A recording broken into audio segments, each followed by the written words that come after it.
Hey everyone, in this video we're going to learn how to play stem and branch. Okay, play tutorial, here we go. Let's learn how to play stem and branch. This tutorial exists thanks to Neck and Yancer. In the Garden of Time, the rite of Tian Kan Dai Chi unfolds, an eternal quest to nurture trees of time and preserve the cosmos's everlasting harmony. In stem and branch, players will draw spirit animal cards from the supply and summon them onto the game board to score years or points. When the deck is exhausted or one player reaches 60 years, whoever has the most years wins. Each card displays 1 to 12 animals in one of 5 elements. There are exactly 1 copy of each card, making a total of 60 cards. At the beginning of the game, BGA dealt a starting hand of 4 cards to each player. You might have to scroll down a little to see our hand. BGA also laid out a supply of 8 cards. Okay, the red is the supply, and then this is my hand. Okay. On our turn, we must perform 2 actions. With each one, we can either draw an animal spirit card or summon one from our hand onto the game board. We can draw an animal spirit card or summon. Let's draw by drawing some more cards, okay? Each card costs 1 to 5 resources to summon, indicated along the left edge of the card. The wood pig, let's see right here, okay, only costs 1 resource, so let's take it. So I guess there's 1 dot, and see, like this one has 3 dots. So let's click on it, okay? Okay, it went into our hand. That was one of our 2 actions. Note that another card was immediately drawn from the deck to replace the card we took. Okay. We also can take cards from the top of the deck, but we'll usually want to pick something from the supply that shares an element or animal with other cards in our hand. With that in mind, take the wood rooster. So it shares an element or animal, so we'll take the wood rooster. Okay.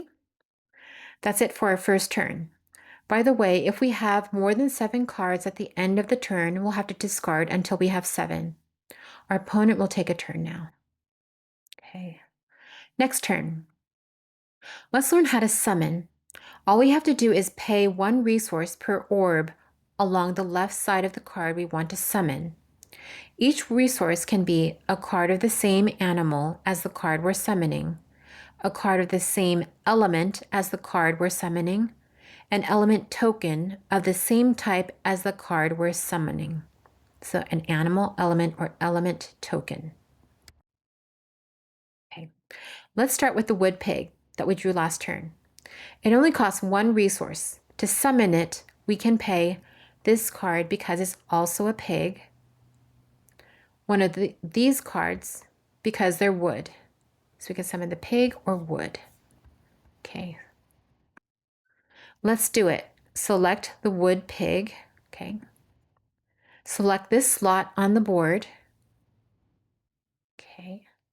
Select this card as the payment for the pig because it's wood, and select play at top.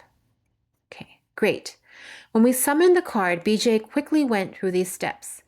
We gained an element token. We gained an animal token. Where's that? An animal token here. And we scored years.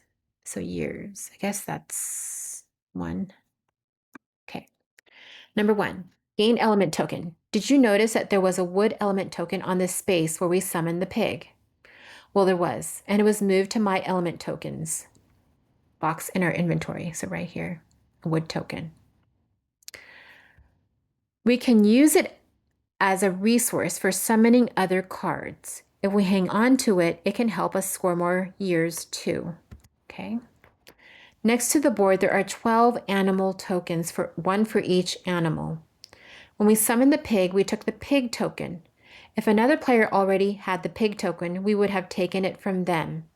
It's now in the box labeled My Animal Tokens. You might have to scroll down further to see it. 3, score years. When a player acquires a new animal token, they score 1 year per animal token in their inventory. In this case, we had 1 animal token, the pig token right here, so we gained 1 year. If we already had the animal token, we would have gained 1 year per element token in our inventory. So if we already had the animal, we'll gain 1 year per element token. So these also make points. Next, let's talk about each card's effects on the rest of the board. First of all, now that there's a pig on the board, pig cards may not be played anywhere else. However, more expensive pigs may be played on top of this pig. In other words, for the rest of the game, this is now the pig space. All right. Second, each card on the board grants a 1 resource discount to any card played in an orthogonally adjacent spot, up, down, left, or right, if they are the same element. We can take advantage of that right now by playing our wood rooster, because it's a wood pig, so we'll choose the wood rooster. Let's do it. Select the wood rooster. Select this slot. So this is, select the wood element token as our resource payment. And select wood element token. Oh, duh, right here. Wood element token. And then play. Excellent. The wood rooster normally has a summoning cost of 2, because you see 2 dots on the left. But we received a 1 resource discount because we placed it next to the pig, which is of the same element. Let's take note of everything else that happened when we played the rooster. Remember those 3 steps I mentioned? We gained the metal element token that was on the slot. We took the rooster token from the supply. We scored 2 years because we had 2 animal tokens in our inventory. It's our opponent's turn again. Okay, next turn. Let's draw more cards. We'll need them for what I want you to do next. So let's take the water pig. And then the earth pig. So we're getting lots of pigs. Okay, let's try summoning the metal pig this turn. Since there's already a pig on the board, we can't pick any slot we want. We have to place it on top of the first pig. This represents the lower level pig ascending into the higher one. When an animal ascends, we don't have to pay the full summoning cost. Instead, we must pay the difference between the costs of the animal's 2 forms. In this case, the metal pig costs 4. So you see 4 dots. And the one on the board, the wood pig, costs 1 because it has 1 dot on the left. Therefore, summoning the metal pig will only cost 3, 4 minus 1. Actually, make that 2. Our opponent played a metal snake in an adjacent slot. It will give us 1 resource discount on the metal pig because of the same element. Select the metal pig. Okay, so we're playing the metal pig. We're also playing a pig, so it's the pig slot. And then select these cards as payment. So, earth pig and metal pig. 2. Okay, let's go over the 3 steps again. They will be a little different this time. Number 1, gain an element token. When an animal ascends, the player gains an element token from that Let me start over. When an animal ascends, the player gains an element token that corresponds to the animal's previous form. This token must come from the supply, if there's one available. If not, we can take one from our opponent's inventory. In this case, we help the wood pig ascend into metal, so we must take a wood element token. There's one in the supply right now, right here. So let's take it. Take an animal token. Since we played a pig card, we had to take the pig token, but we already owned it, so we didn't take anything. Score years. Since we already had the animal token we were supposed to take, we scored years differently, equal to the number of element tokens we owned. So element tokens we owned. So, okay, equal to the element number. We scored years different, equal to the number of element tokens we owned instead of the number of animal tokens. Because we already had the animal token of the pig, so we'd go based on the element tokens. Okay. In this case, we had 2 element tokens in our inventory, metal and wood, so we scored 2 years. Okay, so we should now are 5. By the way, when we ascended the level 1 wood pig to the level 4 metal pig, we made it impossible for the level 2 fire pig, which is still somewhere in the deck, to ever be played. Animals can only ascend, they never descend.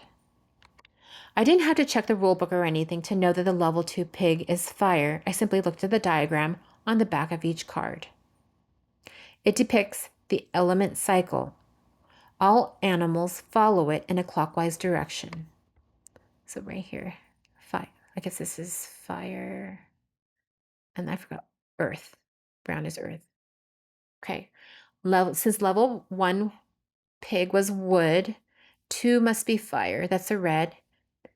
And then the element after is the element after wood, select there. Okay. There's an earth tiger in the supply right now. You can tell by its summoning cost that it's level 2. From that, can you deduce what element the level 5 tiger may be? Probably fire, or no, probably. I hope you said wood.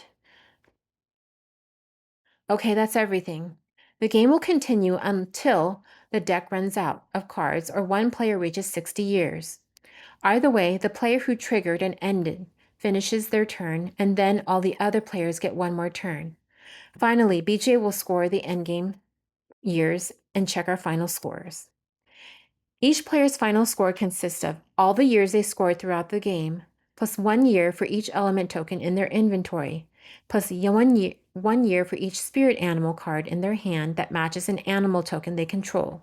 For example, if we had 2 tiger cards and the tiger token, we'd score 2 years, and whoever has the most years wins. Also, this game features a cooperative solitaire model. In solitaire mode. In this mode, the game ends when there are no animal cards left to draw, or if all 12 animals have fully ascended to level 5. Try to get as many points as you can. So 1 to 11 is beginner, and you can go all the way up to master. There's one new mechanic in solo cooperative mode, pushing. A player can play an animal on top of a different kind of animal. If they do, they will push the first animal onto an empty adjacent space. The first animal can provide an adjacency discount and pick up tokens. In this example, a level 1 wood mouse is played on a level 1 wood dog, pushing the dog up. The player picks up the wood element token on the empty space and gets a discount on playing the mouse. Thank you for playing through this tutorial for stem and branch. If you have any questions or comments about the tutorial, feel free to send Nick and Yancer a message. Big thank yous go out to Michael for designing the game, Min for illustrating, Rolling Wizard Studio for publishing, Rolling Wizard Studio and Duboti for developing the game for BGA. Have fun. 5 stars. All right, thanks for watching.